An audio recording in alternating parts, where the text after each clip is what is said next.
Good evening.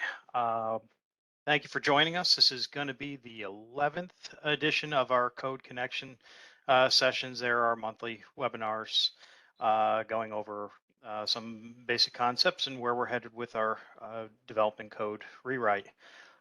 We have our code consultants there, Thomas Eddington with CZB and Christy Dodson with Code Studio on with us to discuss overview of the zoning administration tonight.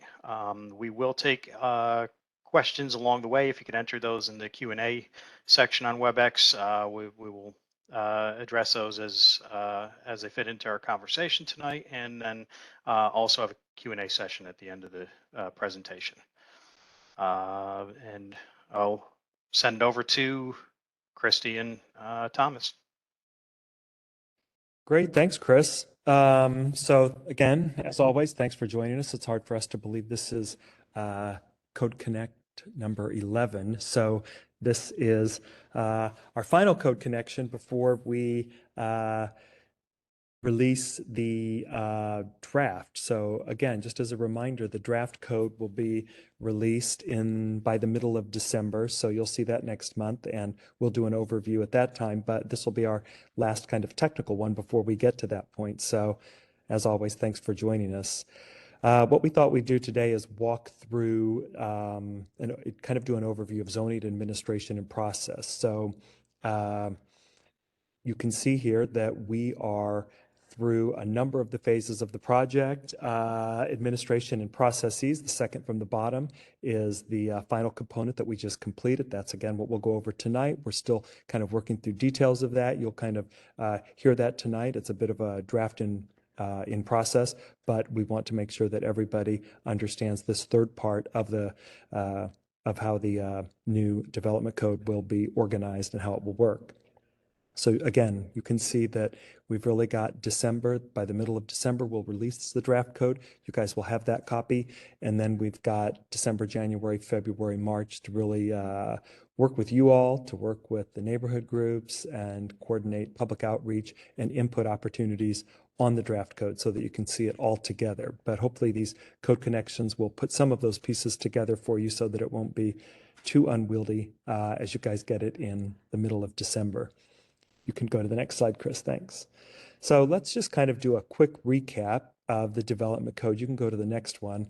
Again, the new development code is built around a framework of districts and uses, which is basically what are the zoning districts, those boundary descriptions that you all see on the zoning map. What are they? What uses are allowed in them? What are the general setback requirements? What are the height requirements? What are basically the allowances on those properties within those districts? So that kind of sets what is probably thought to be the more typical component of the zoning ordinance, or in this case, what we're calling the new development code. The second component is development standards. These are the regulations. You get into buffer standards, you get into the subdivision standards, how to subdivide land. You get into kind of the more technical components of what is associated with the property. And then the third part that we're discussing tonight is administration and process, and that is what body reviews which projects, what is the kind of sequencing of how a project is reviewed, what is the application process for that. Again, at times, development is tricky, development is complicated, right? And sometimes the application processes can be a bit tricky as well. We want to make sure that as we deliver a new development code to the community, that we also help refine, help create more efficiencies in those application processes. Did I miss anything on that, Christy? No, I think the only thing I would add is, process and administration is one of those things that people often forget about, but it's a really valuable piece of this because, we can have a really great code that is really clear and everybody understands how things happen. But if it's really challenging to, walk in the door and then understand what happens as that project gets reviewed, and at what level of detail during what part of the process, and how you sort of finally get to the end point of having that project approval. If that process isn't well aligned, or the standards for, maybe engineering and planning, or fire, as people are reviewing these, if those standards are misaligned, it can lead to a lot of confusion, and ultimately it leads to, some of the standards of the code maybe not being implemented in the way that we want to see in the community. And so part of making sure that the process is right is also making sure that we aren't having misalignment, and we're really getting to those goals that we want to achieve that were laid out in the comp plan. So it sort of sounds like a boring piece, but it's really important because it's how this actually gets implemented. Agreed, thanks. Yeah, and that is important. It's important that the residents, those who are impacted by development, understand these processes as well as developers. So that's a good point.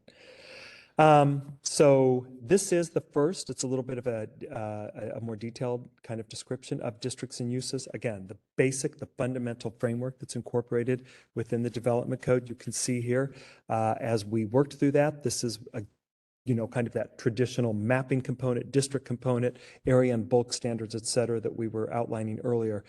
We've reviewed a number of plans throughout the community. We reviewed all the plans that have been done over the course of the past 20-ish years, I think it was. And we've baked those into this ordinance. We've also completed the 5 character development plans. We had a Code Connect on that. So if you guys haven't seen that, I think it was 2 Code Connects ago. Don't hesitate to look at that. But those are the more recent plans that provided the detailed character information that we utilized to create the code. Those were representative districts. And then, of course, we looked at the various scale and massing recommendations that were outlined in the comprehensive plan. So all of that was taken into consideration, specific to the nodes in particular for that third bullet point. All of that was taken into consideration to create the zoning districts that were established. So that set of work, that code work, I think that was 4 Code Connects ago now, or 3 Code Connects ago, I'm not sure. We went through this in detail, but that framed the house scaled, all of the various district designations you see here: house scale, shop front, mixed use, community scale, et cetera. That went into creation of those districts. Next slide.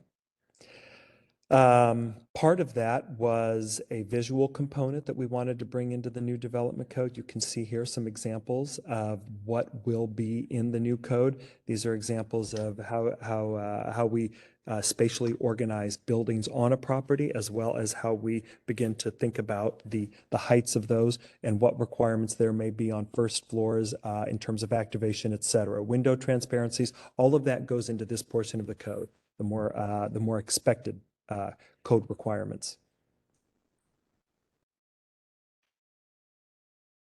This is the general layout for that. We're working through this right now as we tidy up the administration and processes, but you can start to see here, it's a very sequential outline. It should be easy to use, working from basically general, kind of top of the funnel, if you will, kind of further down to things that are much more specific at the end. You get to signs and lighting. So again, general to the bottom of the funnel, much more specific. That is the outline for this code. That's the outline for this section of the code.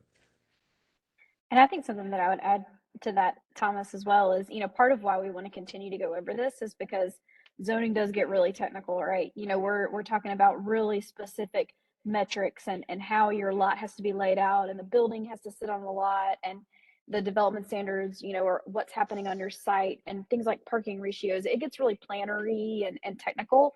But part of what we want everybody to do is to start speaking the same language and really understanding what the requirements are in a clear way, and so that it's not arbitrary. And so that's why we're continuing to go back to this, so that as you do go through the processes that we're going to talk through a bit, everybody comes to the table really understanding what the requirements are, and that's part of what gets those predictable outcomes. So I just wanted to highlight that's really why we're continually saying, yes, let's go back to these Code Connects and be sure to review, even though these are a lot of things you're doing today. You have minimum lot width requirements, you have minimum lot area requirements. We're just presenting that information in a different way. And so part of this is just making sure all on the same page, somewhat literally. You know, we're all putting it on one page and summarizing it so that it's a bit more easy to understand. But there's still a learning curve associated with that. And so we're really just trying to get everybody comfortable to make sure that, okay, when I look at this 2-page spread, I understand what information I expect to see there. And when I look in these development standards, what's the information that I can expect to find there? So that's part of going back to those earlier code connects that I think is important. Well, that's a good point. And we had some meetings with neighborhood groups recently, and as recently as this week, actually. And many of them haven't necessarily looked at existing Chapter 19 of the Land Management Ordinance, because it can be a bit wonky. It can be a bit hard to read. So that's a good point. We want to make sure that everybody, developers, residents, everybody, understands how this code is being set up, as well as to make sure that they understand the various components included, so that when it does get released in a draft form, people can ask questions based on information that they've heard here. So that is a good point. You can go to the next one, Chris. Again, ease of use. That is a big component of this code. You can see here there's a table on the right side of this image, and instead of just being a bunch of paragraphs, a lot of narrative, section code 342 versus section code 349, etc. This is laid out in as easy to read a format as is possible. There's a lot of information in a zoning code, certainly, right? But we're trying to lay this out as simply as readily available for the average person to use as possible. Christy? Yeah, and I think the idea with, this table is an example. If you're doing new construction, it's sort of a different level of project. There's more involved, and so you can see that all the dots are sort of filled in here. And when we look down at that dot and it says standards generally apply, it doesn't necessarily mean that every single one of those standards has to be met for every single type of project, because we're just talking about new construction generally, and new construction of a house is different than new construction of a 300 unit multifamily building. And so really what this table is trying to do is to provide at least an overview for, if you're an addition or site modification, then this gives you a pretty easy glance to say, okay, I can disregard some of these standards. They don't apply to me, so I don't even need to read that section. And then it gives you a summary of the sections you do need to read. It's not to say, again, that every single standard would apply, because, there are different levels of projects. There are different types, residential, commercial, all of these things. And we've built those considerations into these standards. They're more contextual than your current standards. But it is that ease of use. So, if you're only doing maintenance and repair, you really don't have to read any of these things. And so it keeps you from having to, read a bunch of standards and then get to the end and say, oh, that doesn't even apply to me. So we're really trying to think about the usability of this document.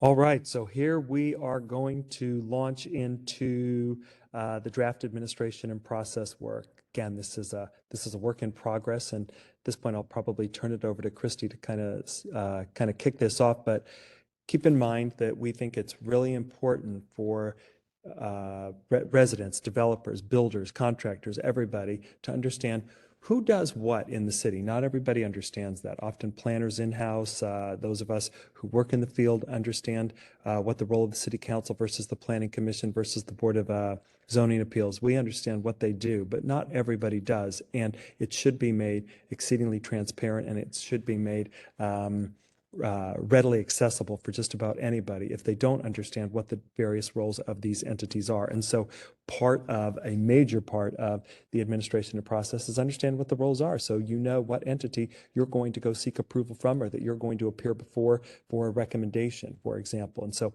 that'll be the first part of this section. It is probably the most important part of this section. Keep in mind, as we're working through administration and process, we are in the details of application processes and workflows, et cetera, both with regard to these bodies that we're going to outline, the reviewing bodies and approval bodies that we're outlining tonight, as well as how a project that may go through administrative approval inside City Hall, whether that's building department or planning department, we're finessing those as well. Those will come later, but we want to make sure that everybody understands the role of the various entities and bodies. So Christy, take it away. Yeah, thanks, Thomas. I think that was a good overview of, as Thomas mentioned, we are working closely through all of the existing processes and really understanding how we can visualize those in a way that everybody understands what the processes are and who's reviewing what at what time. And what does that process look like? What can I expect when I come in for rezoning? What can I expect when I come in for a variance? Or if that is, happening next to me, where can I expect to hear about that?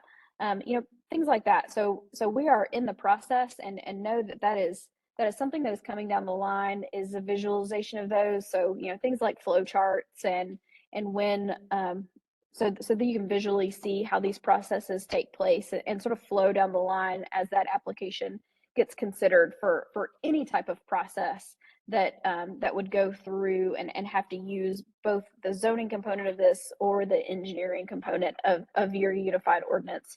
So that is what's coming down the line. But as Thomas said, really what we're going to talk about today, if you are intimately familiar with all the different reviewing bodies, it won't be new information to you. We really just want to do an overview of the types of bodies that review things and make sure we're all on the same page. Frankly, most of this comes down from state law. So it's not something that is going to look any different from, the authority that a lot of these bodies have today. So we just want to make sure that everybody's on the same page and understanding the role of the different bodies, so that once we do get to the review process portion, everybody knows sort of what we're talking about when we say city council. Everybody knows what city council is, but even things like design review board, what do we mean by that? What sort of processes are they involved in? So this really is just an overview of what types of things these different bodies do, who they are, what they do.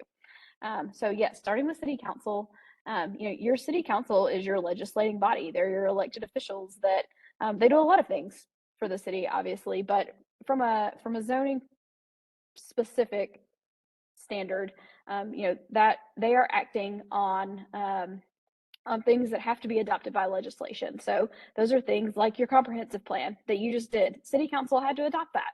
It was they had to take the final action on saying, yes, we adopt that as an official comprehensive plan for our city.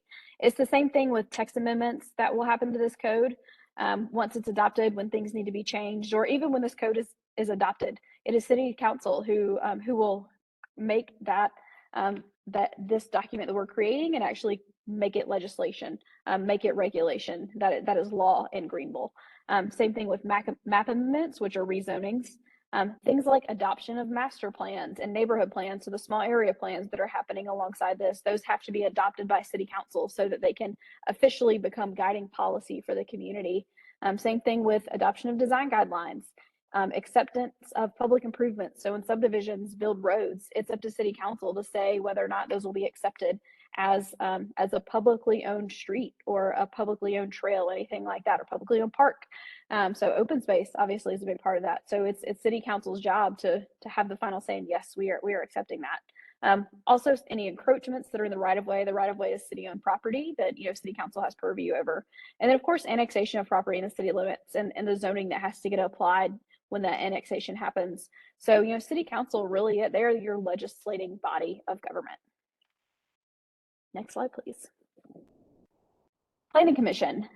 So in general, Planning Commission is the body that will review and recommend in a lot of those same things that City Council has final legislative approval over. So Planning Commission, generally will take consideration from public hearings, the neighborhood comments, also understanding a technical review of looking at the plans and understanding how the whatever it is that is before them, and making a recommendation to City Council, sort of saying like, in our interpretation of the public hearing and in consideration of the plans, here's the recommendation that we put forward. And your Planning Commission also looks at things like subdivision. Your state law says that Planning Commission needs to take a look at that and make sure that it meets the technical requirements of what that subdivision is asking for. So they have to make that determination.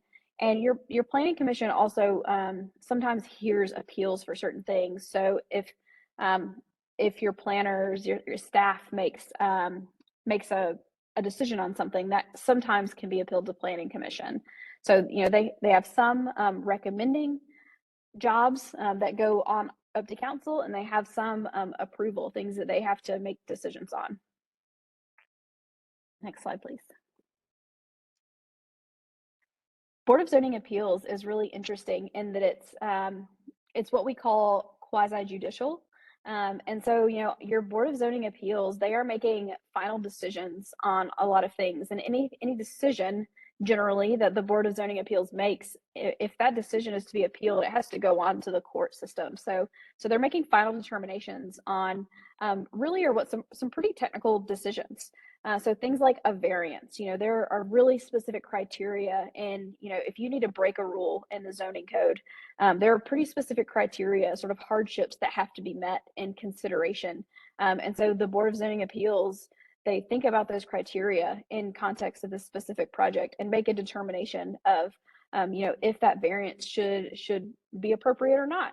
And same thing for a special exception. There are those uses that need to have some special consideration because there's some contextual issues that need to be thought about, maybe some externalities that need to be make sure that it's managed so that it's not having any disruptive or out of scale impact to neighbors, things like that. So your Board of Zoning Appeals make some of those decisions. And there are also some instances where, again, that decisions that may be made by staff, that if those get appealed, they go to the Board of Zoning Appeals. They hear whether that was an inappropriate decision or not. And so they think about some of those appeals that would go before them. And so your Board of Zoning Appeals is quite unique in that it is a board that is considered quasi-judicial. That means that any decision they make has to then get appealed to the court. Your design review board is really important in Greenville. You have some design guidelines that have served the community really well, and these are for things like preservation overlay districts and your current C4, your downtown areas. And so your design review board is a board of professionals that can make recommendations and determinations in saying, does this development meet these design guidelines? So it's this sort of extra layer on top of the zoning. And it's what we call a discretionary process, because sometimes design is a little bit hard to put in sort of a specific bucket. That's why it's called a guideline. These design guidelines they're not regulations like the zoning code. They're a little bit more touchy-feely, it's design, but your design review board is really trained to understand that. You have a lot of architects, a lot of civil engineers, you have design professionals on this board that really understands the nuances and understands the intent of those design guidelines and make sure that those projects are meeting that for the inner preservation overlay, for example. There's some really historic considerations for things like materials and what's appropriate and what's not for alterations. And so having those professionals that understand those historic criteria is really important for your neighborhood panel in your preservation overlay districts. And then, having design professionals that understand the nuances of your downtown, knowing that is your most walkable area. It tends to be a bit denser than the rest of the community. And so understanding that urban form and what the city is trying to promote in those design guidelines, you have a set of professionals that really understand that type of design. And so they're making recommendations based on those guidelines that you have for your downtown. So it's a really important board for those specific areas. Next slide, please. So that was a brief overview of sort of the different review bodies. One that actually maybe we should have put in there, but it is really important, and I think we maybe skipped, was that they're your planning staff. They're your trained professionals that will be reviewing a lot of this code. This code is going to look different. It's going to have some more sort of form controls, because we're thinking about that urban form a bit more maybe than what your current code really allows for or accommodates. And you have a really great staff of planning professionals that are trained to understand these technical details. And so they'll be really important in implementing and making and understanding the projects as they come in and making sure that they meet each of these technical criteria. So that's also a really important piece of these review processes is the planning staff having that really educated technical bent eye in reviewing all of the new metrics of the code. Thomas, anything that you want to add before we jump into processes?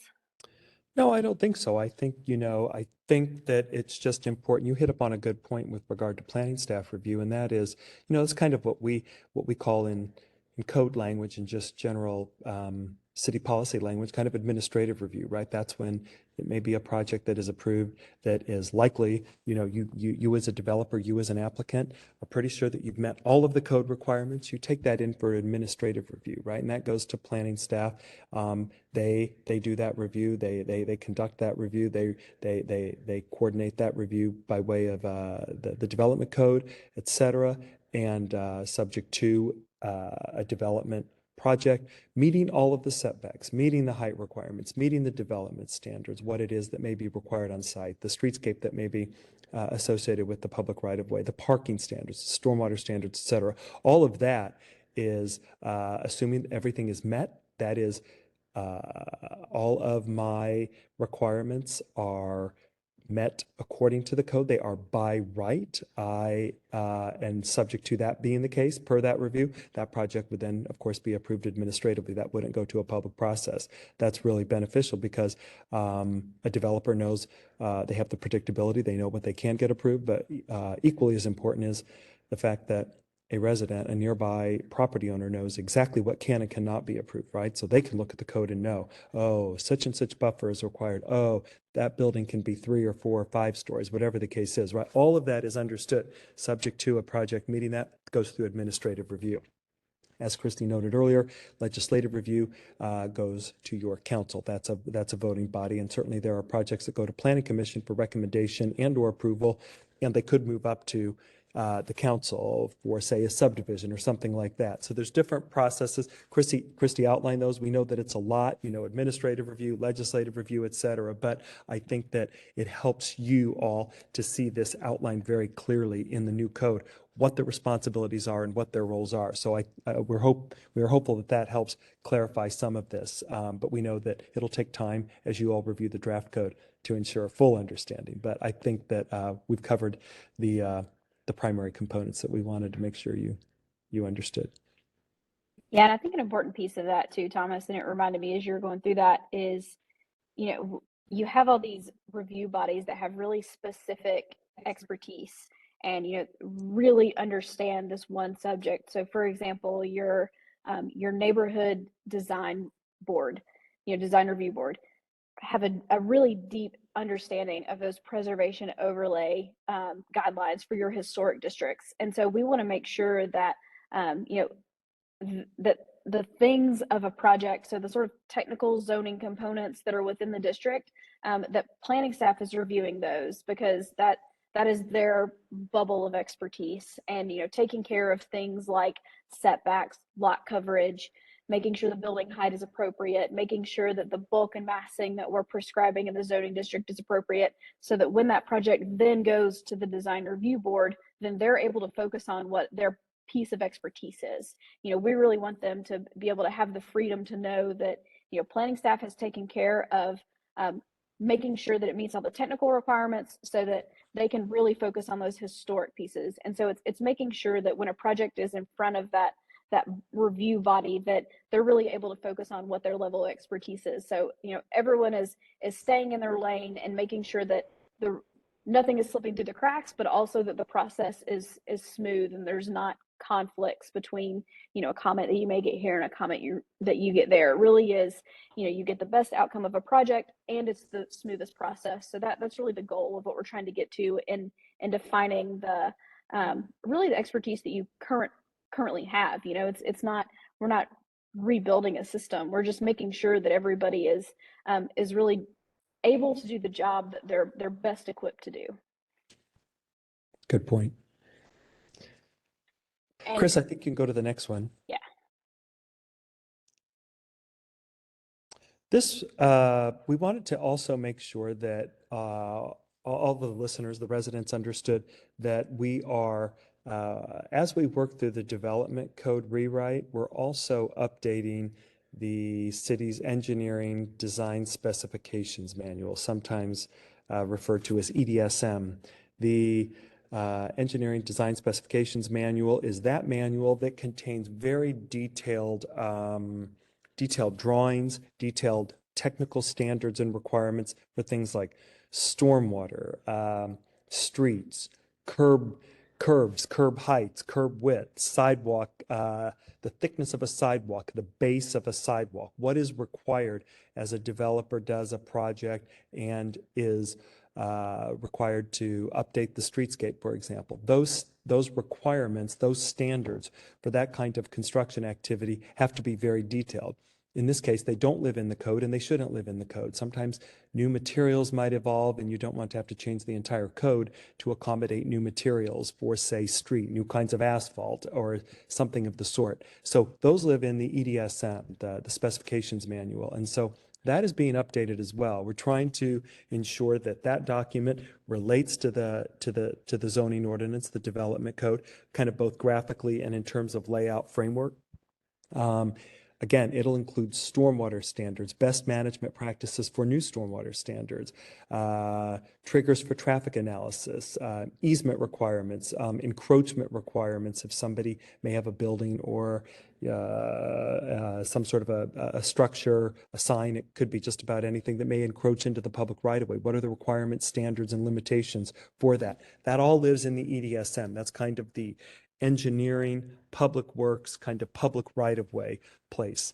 The code itself is the districts and uses, the development regulations, and the processes that we outlined earlier today. So we just wanted to make sure that people knew that. There's a couple of images here. We'll be updating images in the existing EDSM. This is like a street cross section, and I think a stormwater catch basin detail. Again, these are really probably in the purview of engineers and builders, contractors, et cetera, but they're very, very important and they have to run simultaneously with the code. So those are also being updated to ensure ease of use and compatibility.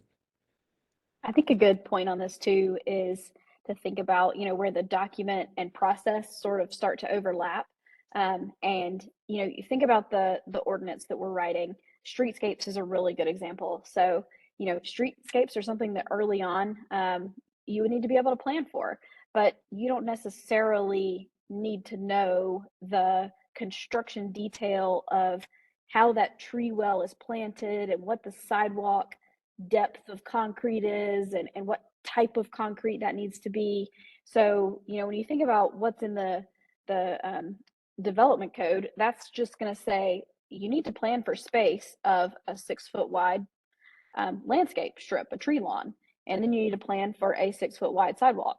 And so that you're making sure that in the conceptual phase, early on in the development, when you're trying to figure out where does my building need to sit, how close to the sidewalk can it be, how much room do I have, where do I need to put my parking, that those dimensional standards, you need to provide space for that. But then later on in the process is where the EDSM comes in, and that's where once you get later on and you understand that, okay, the site plan and what I'm proposing meets the requirements from a zoning perspective, and so you have sort of conceptual sign off, then you can go to the next step, and that's getting all these engineering details in place. And that's where the EDSM comes in, and the engineer is really digging in and making sure, okay, is that tree lawn built to drain properly, and is that sidewalk built to where it's going to be resilient and not crack over time, meeting those really specific standards. So you can see how the project sort of moves from conceptual and space planning into that funnel that Thomas referenced into the more specific as the project goes on. And so it also helps with that cost issue. You don't have to have everything 100% engineered up front when that plan could change if it doesn't meet the requirements. So we want to make sure it meets the requirements first, and then those details can happen after that. That's a good way to think about it. Yeah, you've got to be able to conceptually site plan, fit it on the site, right? That's kind of the, what's the architecture look like, right? Know that it can work, know that you like the design, know that you like the site plan, we can fit it in. And then we start building out if you're referring to a building, what's the detail of the wall? In this case, this is about what's the detail of that sidewalk, et cetera, those very specifics. That's a good way to think about it. Concept and site planning is in the code. The EDSM contains all of the construction details, the engineering technical standards. Yeah. So that is being updated as well, which is it's a significant document in and of itself, but we wanted to make sure that you all understood that is simultaneous to the development code work. Chris, I think you can go to the next one. We had, I think, a couple of more slides here, and they're really just general updates. You can go to the next one.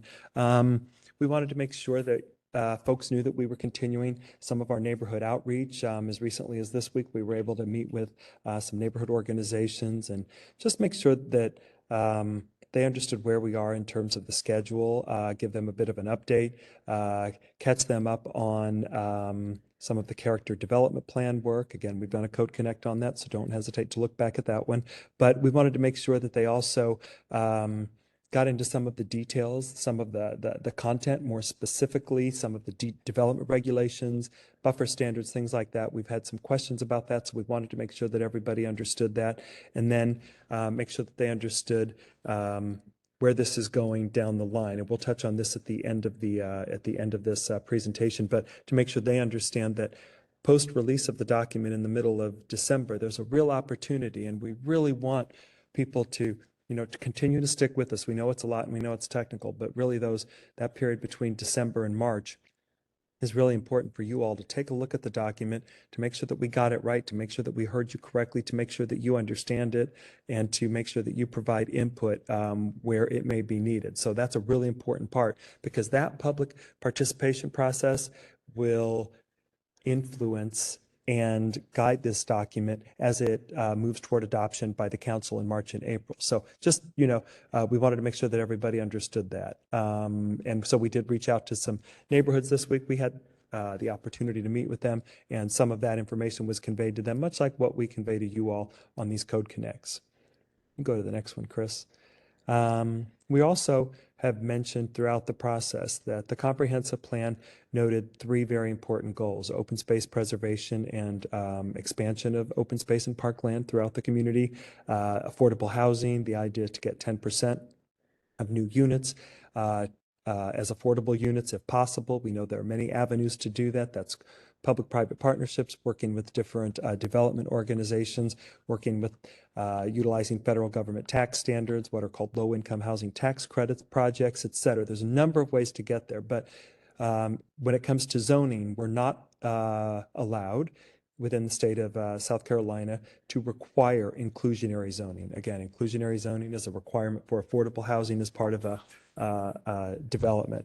But we can incentivize it. We've always said that we would try to do that, that we would try to figure out the math behind that. We walked through the early phases of that in the character development plans, and we've actually stepped a little bit further into incorporating that into the code. You can go to the next slide, Chris. And part of that is thinking about the opportunity to add these stories on. We've discussed it before, again, but now we're actually getting into the code component where we're actually building it into the development code. So as you can see here, we're starting to outline a framework by which somebody could maybe be in a district that allows 3 stories of height, but if they meet the requirements, very detailed in the zoning ordinance and the new development code, very detailed. If they meet those requirements, they could add 2 stories on to the building, providing that we get some affordable housing or some open space parkland give back, et cetera. We're working through the details of those, but it will be outlined clearly in the code. All of this is starting to evolve and to take shape in the new ordinance. And so we wanted to make sure that you all understood. We discussed it, we planned for it, the comprehensive plan addressed it, it went to the character development plans, and now it is truly doing what we intended, and that is landing in the code. Again, not a requirement. It's something that is market dependent. We have to incentivize it enough to make it worthwhile for the developer to do, but we think we've just about got the numbers kind of dialed in so that we know what the right allowances are. It is also worth noting that this would be a by right allowance. This would not be something that is subject to a public hearing or anything. If somebody comes in and they're in a mixed use 3-story height allowance zoning district that's got a 2-story bonus for affordable housing, if they meet that, that is an allowed use. That is something that is administratively approved. That goes through planning department, that gets their approval, building department, engineering department, and they are able to build that as a by right development. It expedites it for the developer, but again, it also provides exact understanding and allowances for nearby neighbors. So we think that this is really starting to take shape, and we just kind of wanted to share that with you. I think that I have one more slide for this, Chris. Yeah. And this kind of backtracks a little to what I said earlier. With incentivized inclusionary zoning, we can provide the tool, but we kind of have to sit back and, wait for the market to actually build this affordable housing. That is not good enough for Greenville. What we heard during the comprehensive plan is that, yes, we want that as one tool, but we want a bunch of other tools too. You guys have done a good job as a community dedicating funds to the Housing Trust, working with public-private partnerships, whether that's a habitat, a philanthropic organization. Getting that housing built requires different avenues, and it does require not just zoning, but it does require money. So all of those components will create the kind of affordable housing ladder that you want. That ladder, that kind of housing ladder, is important to think about, because zoning won't get you all the way to the bottom of that ladder. It won't get you down to the very low incomes, 30 and 40% of area median income. That's really kind of federal subsidy land or low income housing tax credits, CDBG, community development block grant, federal program dollars. But what zoning can do, we're starting to look at, is maybe get us near 80% of area median income, kind of that lower missing middle, or even 60% of area median income. Maybe we get 10% of a project if it's at 80% of area median income, and maybe it's 5% of the project is affordable at lower rates of income, like a 60% of AMI. We're tweaking those numbers as we go, but this is what we're working through right now. This is the detailed part of the zoning, the technical part. So we just wanted to make sure that people understood that. I think if you go to the next slide, Chris, we've got next steps, and I'd go to the very next slide, which shows the timeline. We alluded to this earlier. Please continue to stay involved. We'll have another code connection in December, the second Wednesday, same time, 5 o'clock Eastern, and we'll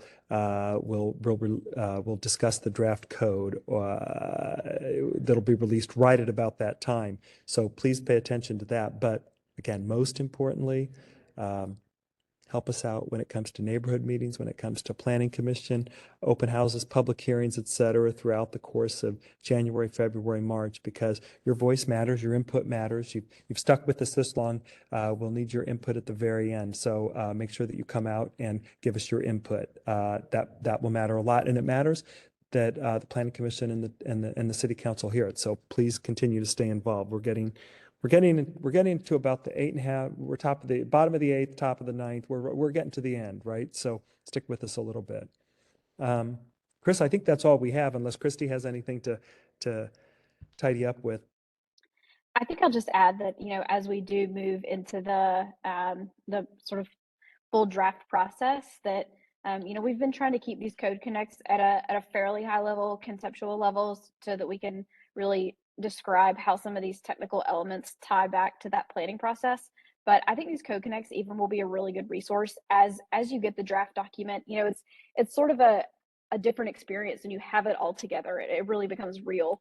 And so I would just encourage people, as you flip through it, go back to the code connects, because I think it'll add an even deeper level of understanding of, here are the objectives that we were trying to achieve with these different metrics. And so I just encourage everybody to really think about that connection between the technical details and those comprehensive planning goals.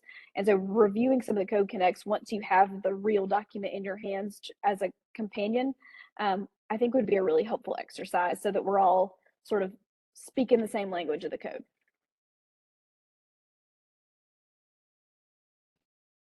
There you have it, Chris. Hi, Shannon. All right, we're going to enter into the question and answer portion of our webinar here. Looks like at the moment we only have one question that's been asked from our audience here. Looks like it's relating to process. The question was, when issues are identified during engineering review and also even during site plan development, does the new code provide a process or subset of accommodation requirements to achieve the objections of the dimensional standards or development standards? And the example given here is when canopy trees are required, but overhead power lines would or underground infrastructure would potentially prohibit the planting of those. I think there's probably a number of examples that would be applicable in scenarios like this. I could start on this one. I think Christy will probably have a better and a more technical answer, but what I would say is that yes, the code will take that into account. This is an interesting one because if you think about a tree under a power line, there are requirements, public right-of-way requirements and utility line requirements that will be implemented as part of the EDSM, the Engineering Design Specifications Manual, right? So in the case of, say, for example, Christy will correct me if I get this wrong, but for example, if street trees are required in front of a development that fronts a public right-of-way, and there is a utility line there that disallows or will significantly inhibit the growth of those trees because they'll certainly get cut back as the utility line repair folks maintain those lines. There will be an allowance to probably set those trees back closer on the property. Maybe there's a different configuration, and that would be the kind of the workaround for that, because we do know that those issues will arise. Where that allowance is given flexibility will probably be in the code side, not the engineering design specifications manual. That one will probably rule, if you will, in that case. It's public right of way, it's utility line, there are third party folks there. So there will be flexibility given on the code side. Correct me if I'm wrong, Christy. Yeah, I think that's right. And the only thing I would add is going back to that original idea of when things get reviewed in the process. So what we're hoping is that engineering, planning, fire, really gets to review that conceptual plan early on and anticipates a lot of these issues so that they can be avoided when possible.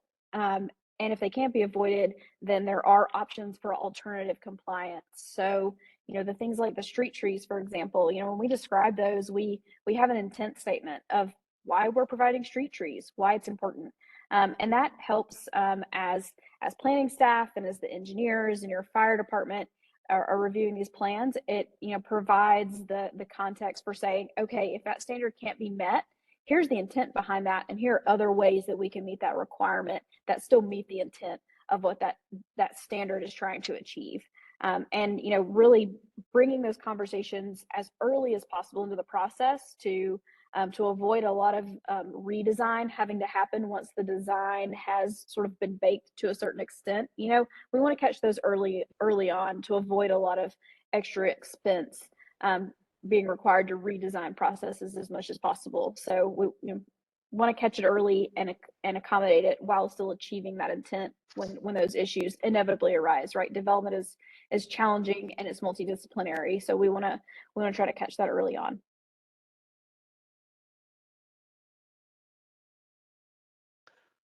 All right, I don't see that we have any additional questions. I don't know if any of our panel wants to propose any other questions, or if you'll have any closing points on these items here. Shannon, did you have any questions for us, or did you want us to? We could kind of give a quick outline overview of this, but I wonder if you might have questions.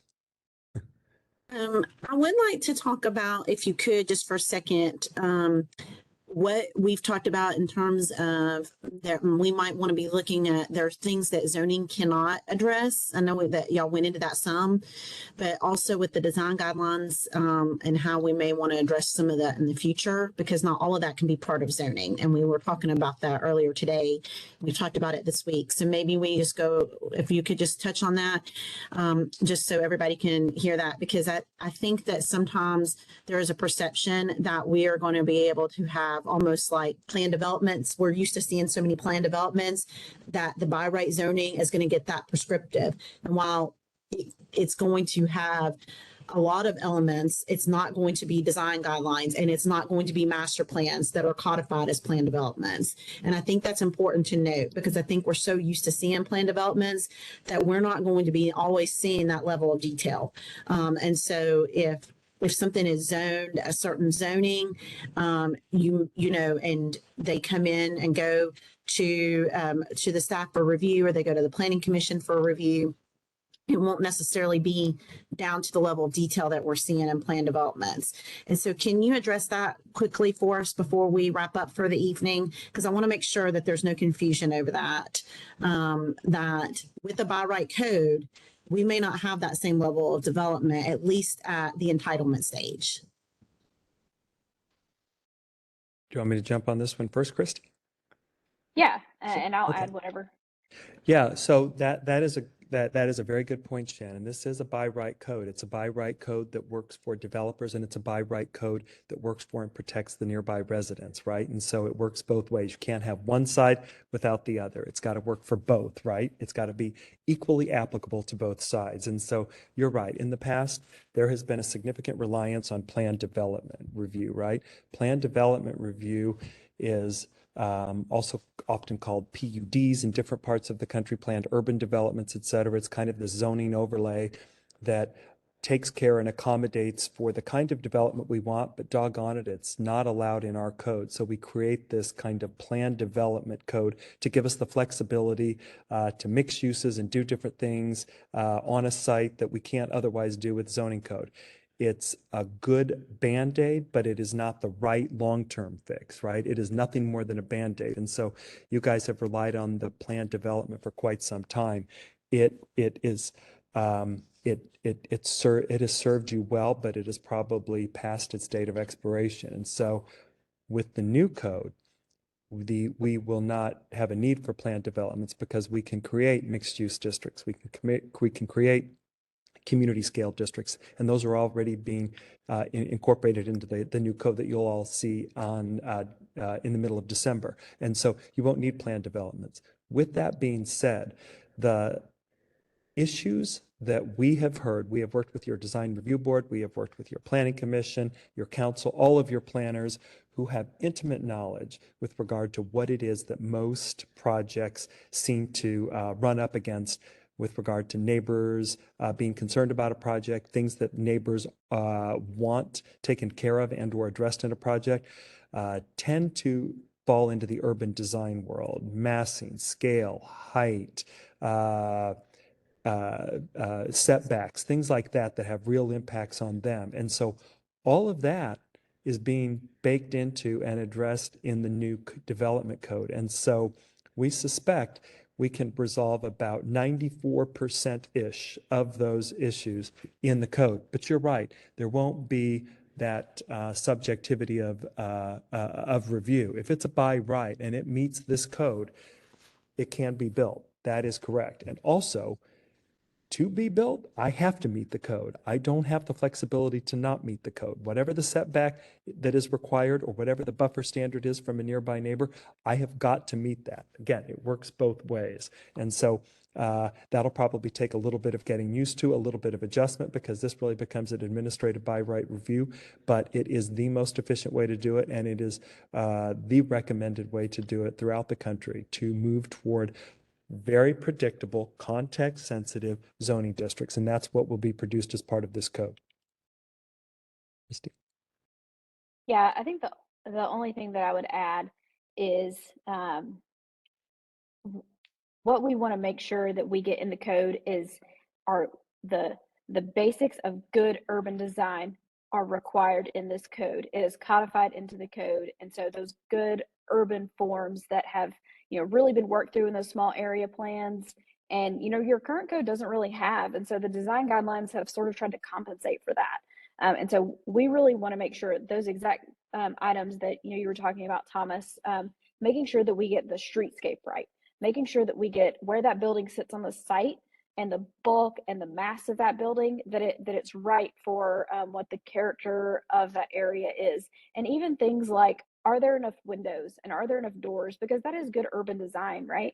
And we do want to make sure that it's human scaled, and that those good design elements are baked in as requirements of this code. And so it's taking those pieces from your design guidelines and making them requirements. But the split that I want to make clear is the code really is style agnostic, and so it's not saying that this building must be neoclassical. It's not saying that this building must be modern. So zoning has a really hard time requiring certain materials. It can ban materials. So if there are materials that are just inappropriate, that's about as far as zoning and development codes really can go. on fences, for example, maybe chain link fences are just not something you want to see in the community. And so it can say no chain link fences, but any other types of, fencing is sort of allowed in that fence type. So that's about the extent it can go. And even, the zoning code can say things like, you need to have an entry element on that door. It's not saying that it has to be a porch or it has to be a stoop, just that it has to be an entry element and there has to be some level of protection from weather. But the specific design of that is not necessarily spelled out. That would live in design guidelines. If there's a certain area in your preservation areas, for example, your preservation overlays, there may be a specific architectural style that has materials associated with it, colors associated with it, certain porch details associated with it. That lives in design guideline world because it's very architecturally specific. The zoning code is just going to say you need to have a certain size of building, it needs to relate to the street in a certain way, and there has to be a certain level of transparency and good basics. Those specific architectural elements would live in the design guidelines.